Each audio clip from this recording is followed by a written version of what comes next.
Teknologi Komunikasi ICT menjadikan Tiga ia aspek antara utama sektor akan ekonomi diberikan yang paling tumpuan penting Kementerian di negara ini. Komunikasi dan Multimedia KCOM dalam usaha menjadi Elemen yang paling penting dalam manusia itu hardware, qalbun salim. Qalbun salim ini atau perisian hati yang saya namakan ini yang menentukan sikap, pandangan, tingkah laku, akhlak.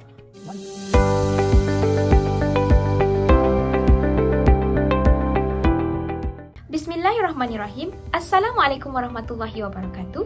Nama diberi Nurul Husna binti Mansur, mewakili kumpulan 5 akan membentangkan tentang ulasan artikel bertajuk Media Sosial dan Trend Penggunaan Menurut Islam. Seperti yang kita sedia maklum, pemanfaatan teknologi maklumat kini telah menjadi kebiasaan utama dalam kalangan masyarakat di seluruh dunia. Media sosial misalnya terus menjadi satu fenomena global yang mempengaruhi cara manusia berkomunikasi, berinteraksi serta memperolehi maklumat. Kemajuan teknologi maklumat telah mengakibatkan berlakunya perubahan yang ketara di dalam pola perilaku masyarakat, terutamanya di dalam konteks Islam.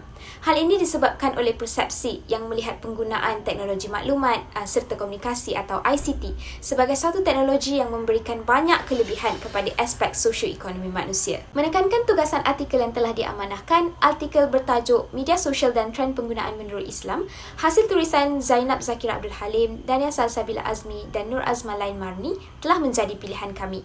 Ringkasnya, di dalam penulisan ini, mereka telah membincangkan tentang kemajuan teknologi maklumat yang turut mendorong penyebaran penggunaan jaringan sosial ini di dalam kalangan masyarakat konvensional sepanjang dekad yang lalu.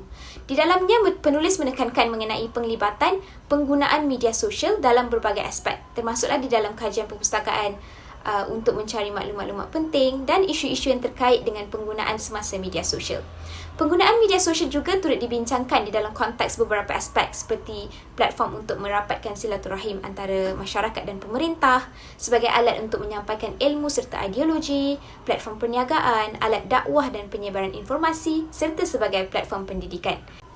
Seterusnya, merujuk kepada tuntas video rumusan ini adalah sangat bernas untuk kami turut mengemukakan beberapa ulasan kritis yang kami temui merangkumi isu dan masalah dibangkitkan, impak penulisan artikel serta relevan rujukan yang telah digunakan. Isu utama yang telah dibangkitkan oleh penulis di dalam karya mereka ialah tentang penggunaan sosial media memegang satu peranan yang penting dalam pembentukan peribadi sosial. Menjelaskan pernyataan ini, perkembangan internet pada masa kini yang sangat pesat telah menjadikan social media sebagai satu platform utama untuk mencari pelbagai informasi atau sebagai hiburan. Sehubungan dengan itu, media sosial dapat membantu membentuk kepribadian berdasarkan apa yang mereka cari menggunakan internet tersebut. Selain daripada itu, isu kedua menekankan tentang kepentingan media sosial dalam memupuk persahabatan sekaligus mengeratkan silaturahim sesama masyarakat. Jadi, wujudnya media sosial seperti Facebook, Instagram, Twitter dan lain-lain telah memberi peluang untuk masyarakat kita berkomunikasi antara satu sama lain sekaligus berkongsi dan bertukaran pandangan atau pendapat sesama sendiri. Walau bagaimanapun, penulis turut menekankan bahawa penggunaan medium komunikasi ini juga turut bertindak sebaliknya, di mana munculnya isu perbalahan, dengki-mendengki dan sebagainya yang tidak sesuai dengan natijah Islam yang mementingkan hubungan baik antara sesama sendiri, bukan sahaja keluarga tetapi juga sesama manusia yang lain tanpa mengira batas perbezaan agama, bangsa atau budaya. Seterusnya, pemanfaatan media sosial atau ICT dalam interaksi antara pemerintah dan rakyat serta antara individu turut membawa impak yang meluas dan signifikan dalam pelbagai aspek. Salah satu impak utama adalah peningkatan komunikasi dua hala yang lebih efisien antara pihak kerajaan serta rakyat. Selain itu, dalam aspek politik, ia juga mempengaruhi proses pengambilan keputusan pemerintah. Partisipasi masyarakat di dalam proses pembuatan keputusan melalui platform ini dapat memberikan satu gambaran yang lebih holistik tentang keperluan dan kebimbangan rakyat. Penting juga untuk kami mencatat bahawa media sosial kini bukan hanya satu saluran maklumat, tapi juga ia satu alat untuk menyebarkan pendidikan serta kesedaran. Dari segi ekonomi pula, media sosial berperanan sebagai satu pemangkin pertumbuhan. Ia memberikan peluang kepada usahawan-usahawan tempatan untuk mempromosikan perniagaan serta produk-produk mereka, supaya ianya boleh merentas sempadan dan dapat memperluaskan pasaran. Dalam penyelesaian tugas ini, adakah kami berpendapat penulis menggunakan rujukan yang relevan? Jadi umumnya, rujukan-rujukan yang telah digunakan oleh penulis terbahagi kepada beberapa cabang iaitu jurnal artikel, buku-buku Islamiah dan penyelidikan Islam. Melaluinya, penulis banyak menekankan tentang bagaimana media sosial digunakan mengikut Islam.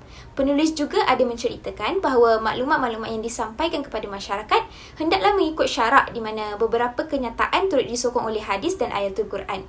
Ringkasnya, dengan semua rujukan-rujukan yang telah dilampirkan di dalam penulisan ini, kami dapati bahawa rujukan-rujukan yang telah dibuat dan digunakan oleh penulis adalah amat relevan dengan tajuk yang disediakan, namun ianya haruslah lebih baik dan berinformasi jika dirujuk pada sumber yang lebih baru edisinya untuk menguatkan lagi penjelasan penulis terhadap keadaan isu semasa masyarakat. Kita telah sampai ke penghujung rumusan ini dengan beberapa subtopik merangkumi kesimpulan akan dijelaskan iaitu penemuan baru daripada artikel serta cadangan penambahbaikan kualiti artikel.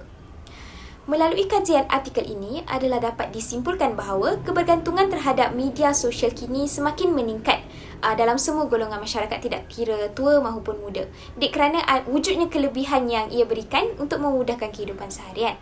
Oleh itu, penemuan pertama daripada artikel ini ialah tahap kebergantungan masyarakat Islam di Malaysia kepada media sosial untuk memenuhi keperluan sosial mereka. Terdapat statistik daripada Kementerian Komunikasi dan Digital pada tahun 2022 yang merekodkan seramai 28 juta pengguna media sosial telah menunjukkan tahap kebergantungan terhadap media sosial sebagai satu platform wajib untuk tujuan mereka berhubung, perbincangan serta perkongsian pendapat. Berdasarkan penelitian dan pembacaan artikel ini, terdapat beberapa cadangan yang perlu dititikberatkan.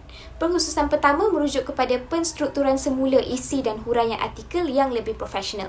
Penggunaan subtopik yang terlalu ringkas berupaya untuk mengurangkan minat pembaca untuk meneruskan pembacaan atas sebab pengulangan ayat-ayat yang sama dalam setiap isi yang dihuraikan serta tiada perkembangan topik. Untuk meningkatkan kualiti artikel ini, penulis disyadangkan untuk menitik beratkan perkembangan topik yang merangkumi keseluruhan isu yang sedang dibincangkan seperti melalui pembahagian subtopik yang kreatif bermula daripada isu, kesan, impak sama ada positif atau negatif serta cabaran dan cadangan. Subtopik yang menarik mungkin secara tidak langsung dapat menyampaikan keunikan penulisan dan gambaran terhadap profesionaliti penulis. Seterusnya, penulis juga hendaklah mengutamakan penggunaan isu semasa yang lebih spesifik dalam konteks masyarakat Islam di Malaysia. Rakyat Malaysia lazimnya tertarik untuk membaca rujukan yang mempunyai relevansi yang tinggi serta dapat mempengaruhi masyarakat mereka. Untuk menunjukkan keberkesanan cadangan ini, artikel yang menekankan aplikasi isu-isu semasa di dalam media sosial jelasnya memberikan pemahaman yang lebih baik tentang permasalahan atau perkara yang sedang dibincangkan. Kerana penekanan kepada isu-isu dengan lebih mendalam dapat membuka ruang diskusi yang lebih responsif serta efektif. Cadangan terakhir adalah penggunaan variasi sumber untuk meningkatkan pemahaman yang lebih holistik dan menyeluruh terhadap isu yang dibincangkan. Meneliti keseluruhan sumber rujukan yang telah dipetik di dalam artikel ini, penulis banyak memetik rujukan-rujukan Islamik serta rujukan-rujukan daripada cendekiawan Islam. Untuk mencapai akses lebih ramai pembaca bukan sahaja dalam kalangan Muslim, penggunaan penelitian akademik dari pelbagai sudut disiplin perlulah turut diutamakan. Sebagai contohnya, rujukan daripada bidang sejarah, sosiologi dan kajian budaya dari disiplin-disiplin yang berbeza. Sekian sahaja daripada saya. Terima kasih kerana menonton.